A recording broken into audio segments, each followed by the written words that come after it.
Dans cette petite routine d'étirement que je vais vous proposer, je vous conseille de bien venir expirer pendant la phase d'étirement. Non seulement on va venir entrer dans une phase de relaxation parce qu'on va activer le mode détente en faisant des expirations qui vont être longues et profondes.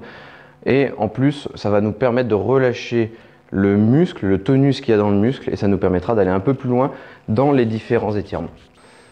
Donc dans ce protocole d'étirement, je vais vous inviter à effectuer des expirations longues pour vraiment relâcher le tonus musculaire et à chaque fois permettre une meilleure relaxation, une meilleure détente et une meilleure efficacité dans les étirements.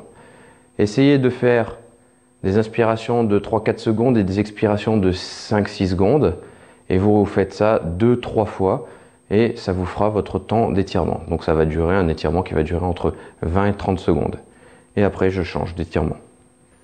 Je veille, quand je fais des étirements, à ne pas donner d'à-coups. Je souffle progressivement, je mets une légère tension, je ne cherche pas non plus à venir me faire mal, etc. Premier étirement, je vais tout simplement mettre mes mains loin devant et je vais reculer ici. Je recule mes fesses sur mes talons.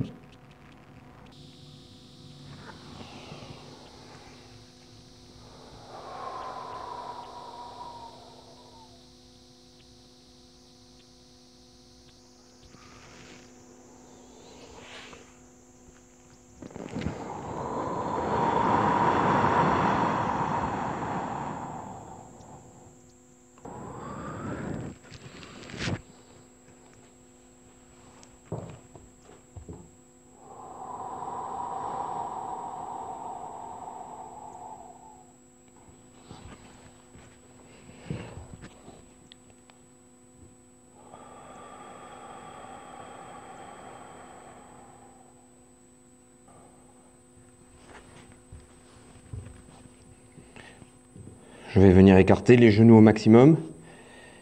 Je vais me mettre sur les coudes et là je vais reculer mes fesses vers l'arrière, comme si je voulais les ramener au niveau de mes pieds. Sur cet étirement, je vais venir placer mon talon au sol. Je ramène la pointe de pied vers moi, très important. Je vais me pencher vers l'avant. Si j'ai du mal à rester ici, je peux poser ma main sur le côté. En fonction de ma souplesse, ça va être soit vers l'intérieur, soit vers l'extérieur. Et je vais venir tourner la main vers le plafond. Vous devez sentir l'étirement au niveau des ischio-jambiers, les muscles là sous les cuisses. Si je me mets sur le dos, je vais venir croiser une jambe en triangle au-dessus de l'autre et je vais venir saisir la jambe donc qui n'est pas en triangle, la jambe du dessous, et je vais la remener vers moi.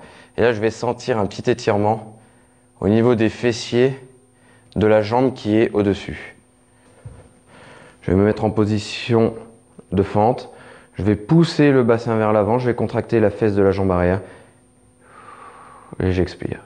Si vous ne sentez pas le relâchement au niveau ici là, du muscle psoas qui est un fléchisseur de la hanche, vous venez accentuer en amenant le bras vers le haut et pencher le corps sur le côté de la jambe là, qui est ancré dans le sol.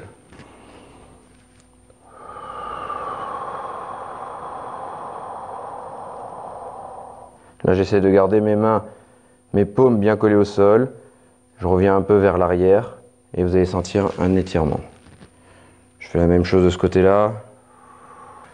C'est bien important d'étirer les muscles des avant-bras parce que souvent après on dit oh, on a mal au poignet, etc. Quand on fait certains mouvements, ça permettra de redonner un petit peu de mobilité au poignet.